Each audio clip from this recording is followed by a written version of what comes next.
Well, bust out the milk and aloe, everyone, because I have some of the hottest takes within the Hot Toys community, given by the Hot Toys community. You. That's right, I'm known for my own hot takes and spicy opinions from time to time, but I wanted to give you an opportunity to sound off yourself. Not too long ago, I took to Instagram and asked this community to provide your most controversial takes, and I would react to them. And that's what we're about to do, coming up next.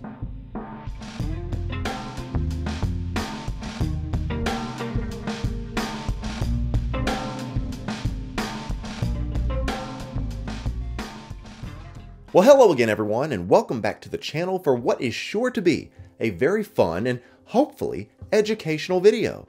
As I just said, we're going to be looking at the hottest takes from collectors when it comes to 6-scale figures and Hot Toys, and I can't wait to share your responses, as well as give my own commentary and opinions on each of them. But before we do that, I have my own hot take that I want to share, and that is this. There are still way too many of you watching these videos that are not subscribed to this channel because you thought that you already were. See, nothing nefarious. I could have said something a lot worse. So to avoid me going on another rant as to why you're not subscribed, let's go ahead and hit that subscribe button. Turn on those notifications so that you know when great videos like this drop on this channel, as well as following all my other social accounts down below. Now, let's get to the good stuff. The hottest takes from collectors provided by you. And just as a little bit of explanation, as you're still maybe scratching your head as to what a hot take really is, it's this. A quickly produced, strongly worded, and often deliberately provocative or sensational opinion or reaction. You see, a hot take isn't necessarily a wrong answer, but rather an opinion that can be justified despite its unpopularity, meaning that its simplicity, that everything that I'm about to share with you was given to provide a reaction. And that's what we're going to do today. So if you don't like or agree with the hot takes themselves, or my reaction for that matter, that's fine, because that's the point. These are just conversation starters, but at the end of the day, there may be something that is a little more to each of them. So with that being said, let's jump in right off the bat with this doozy saying, I fully support flippers of all kinds. Sure, I can't get everything I want, but they are committed. Wait, what? This one was so incendiary that I went and messaged them privately and asked for clarification, and here's a screenshot for proof. I said, hey, people are going to be mad at this one. Oh, I know, LMAO. You got to supplement your income these days. Get your money any way you can. They're up earlier than you or I. They put in the work. They deserve it. Now, that is how you do a hot take. What do you think? Do you support flipping at all of any kind, meaning that there are no limits to how figures are obtained and sold back to other collectors? Our friend here says that if they're willing to get up early, put grandma in line, or take the risk of buying inventory that potentially might not sell, then they deserve any and all profits that they might be able to obtain. And for me, I'm gonna have to say, I guess he's right. Now, I will go on record and say that I am not a fan of resellers using predatory practices to get uneducated buyers to FOMO or overpay for day one pieces. But, on the other hand, if you're in this hobby, you are meant to be a big girl and a big boy. So you are making your own decisions, and you are responsible for doing the research so that you don't get screwed. If you say you see an exclusive, a figure out there that you don't really want, but you know might be desired, and you decide to take a chance and buy it simply for the purpose of reselling it for profit, well, you are taking the risk, and by all means, go for it.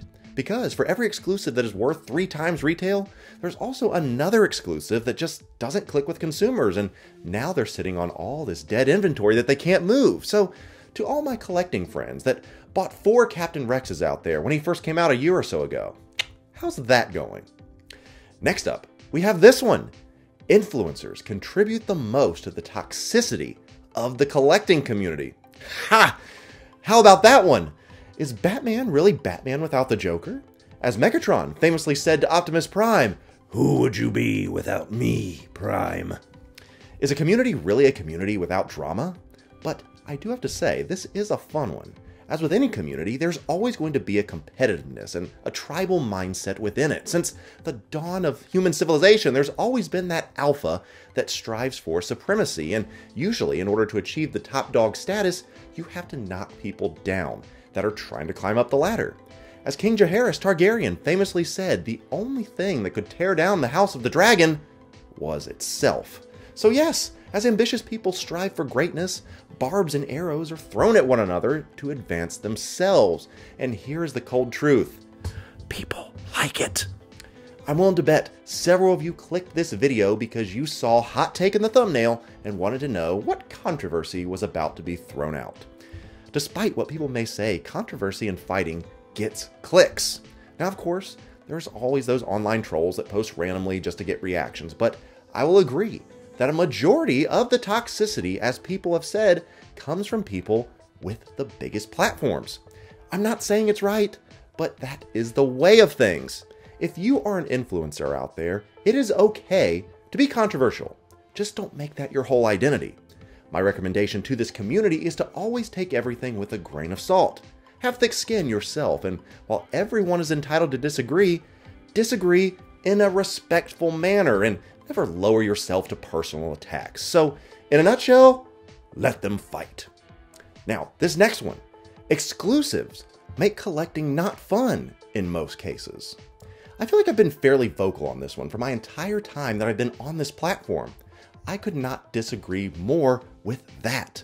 On the contrary, exclusives do make collecting more fun. In my opinion, what is not fun is having too much of everything out there so that you literally are buying something that is worthless every time. Now, I know no one should be buying these as investments or trying to make money, even though we did talk about and justify flippers on our first take. What I'm getting at is that the general principle that no one likes to buy things that are worthless, because at the end of the day, why did you have to pay more for what it's actually worth? You see what I'm getting at? You can't have it both ways. Pricing is always set on supply and demand. It has worked like that forever. So in order to increase demand, you have to lower the supply, and that's what these exclusives are.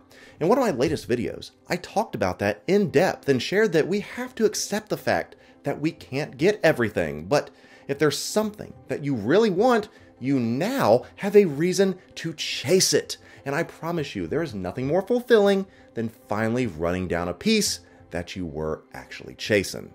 Now, kind of following up on that last one is this. FOMO is responsible for the horrible markup on 1/6 right now. Well, yes, of course.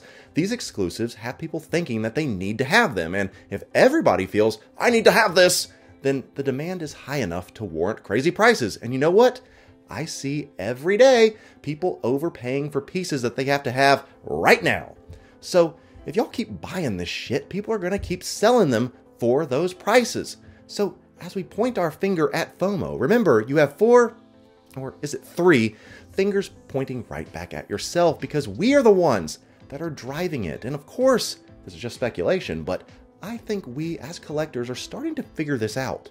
The first few set of artisan releases and exclusive drops on Sideshow were an absolute mess, but recently, and maybe it's just because there are too many releases coming out all at once, all of these exclusives have been pretty obtainable. So fingers crossed that we have finally found the sweet spot. Now, this next one certainly is a hot take that I actually already did a full video on. It says, way too many people do not have the income to be collecting these figures. You know, that is such a hot take that, as I said, it needed to be its own video to discuss. So if you haven't watched that one yet, I highly recommend that you do that right after this video. Link is in the description below, because this is an expensive hobby that can easily get away from people and cause people to go into an extreme financial problem and or quit the hobby altogether. And I don't want any of that. So just remember, you don't have to have everything. Have a plan, collect within your means, and don't try to buy these things simply to impress people online that are equally as broke as you are. Now, this next one is a fun one, and a great question at that. They ask, is rooted hair really worth the hassle? Great question, and one that would probably need to require its own video, but here are my 2 cents. A question I would also like to ask and follow up to is, can you have a premium figure without rooted hair? For so long, we were told that InArt was going to be the next best thing because of how great the new rooted hair option was going to be for collectors. But keep in mind, for a majority of their releases, there is a sculpted version as well. So obviously, you can have sculpted and rooted and it still be premium. Hot Toys, however, themselves decided that they wanted to enter the premium figure game by announcing their Artisan line, which also included rooted hair. And the Artisan line is specifically Artisan because of the rooted hair. The sculpted ones are simply DX releases. But is it worth it, you ask? You most likely are going to pay probably close to $100 to $150 more for this premium upgrade. And I use those air quotes rather loosely. Look, everyone that has one of these rooted figures always says, this figure will require some futzing. Let's keep in mind that my InArt Joker looked terrible out of the box. Should you be paying several $100s for a figure and be forced to get a wet makeup brush just to make it look presentable? I honestly do not think so. Now, to be fair, we don't have any Artisan figures outside of the Imposter Joker to really compare just how great Hot Toys' offering is or will be, but I think both companies still have a long way to go, making their out-of-the-box options worth it. But what do you think? I pose this question back to you, my lovely audience, to weigh in about rooted hair. So I ask you, is it worth it or not? Now, I'm so torn on this next one, and it's definitely controversial, but as I said before, toxic influencers are just a part of the community, so let's go for it, shall we? People who do reviews on figures, then sell them, immediately eye roll emoji, eye roll emoji. Now, this is a tough one, as I said above, and I can't hate on flippers for putting the work in and getting their bag to supplement their income, or let that be their income 100%. If you work for something, you should be paid for it. However, this does give me an opportunity to crap all over InArt's influencer batch system again. I've been on record, and you can snip and send this to Queen Studios if you want, but I think it is absolute lunacy that there even is an influencer batch. To add a little wrinkle to this puzzle, what makes me even more angry personally is not that they go on to sell it, but rather that they have a figure that they don't want before someone that does want it even gets a chance at it. So yeah, I get it when you see somebody reviewing a figure that you know they have no attachment to and will be selling it as soon as they upload their video. That sucks for the real fan of the figure, I get it, but for someone who loves rewarding work with money, go get your bag, king or queen, and I'll stay crying in the corner, wondering when mine will eventually ship, if ever. And finally, I'm going to make this last hot take a multi-parter because they go so well together, starting with, some people expect way too much out of a figure, leading to too much complaining. Another person wrote, most head sculpts look awful. Someone else says, a lot of what we collect still look like figures to me. Exposed skin is a clear sign of it being a toy. They go on and continue to say, there will always be an exposed joint or toy-like hair, rooted or sculpted, that stand out. As we all know, we pay a lot of good money for what, at the end of the day, are toys. So what is a reasonable expectation for a high-end toy to entail, and where does that price cap need to be set at? Is $400 for a finely tuned and exceptionally engineered die-cast Iron Man figure fair? Is $250 for a miniature version of your favorite actor with a fairly decent, though not perfect, but you can also tell who it is, head sculpt too much or too little? Is $600 for a little Harry Potter figure with real hair absurd or just right? The truth of the matter is, only you can answer that question for yourself. And if you feel that you're getting your value for what you're paying for, keep doing it. But if you don't, and you truly feel that these are not worth the money and that the prices have gotten completely out of control, then stop buying them. That may be harsh, but that is the reality. You have to vote with your wallet, as we've said so many times. If you think a head sculpt sucks, no one is saying that you have to buy this. If you think that a costume of a figure isn't up to par, then hold out, voice your concerns, until they fix it. If they ever do. We really need to take our voice back as the consumer, because if we continue to buy things that we aren't happy with, they will never change. But that is the real hot take that I'll end with, and that's this. A majority of collectors do not have the willpower to stop or change their habits, and the proof is right here. This person says, I hate Hot Toys because they got us all by the balls, including me. You know, you're not wrong. Or are they? Let me know down below. But before we say our goodbyes, I did want to encourage you to watch one of the cutest clips that I've ever captured in some time. My nephew was recently in town and got to see my collection in person for the first time, and I think his reactions and commentary is worth the price of admission for this video today. So make sure to check that out. Have a smile. Add any of your additional hot takes that you would like down in the comments below, and I'll be seeing you after my nephew's YouTube debut in our next video. I see Venom there. I see Spider-Man. I see bad guys from Joker and stuff. What'd you say that was? Squid Game. Squid Game? And Star Wars are from Baby Yoda. And I know Baby Yoda. I know that's the Transformers from Bumblebee. And that's all the Iron Mans. That's what I know.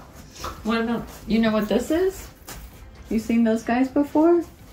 That's Ghostbusters. Mm-hmm. And I know Ghostbusters. Yeah, I bet you know up there. The superheroes. Who's the green guy? The brown and tree.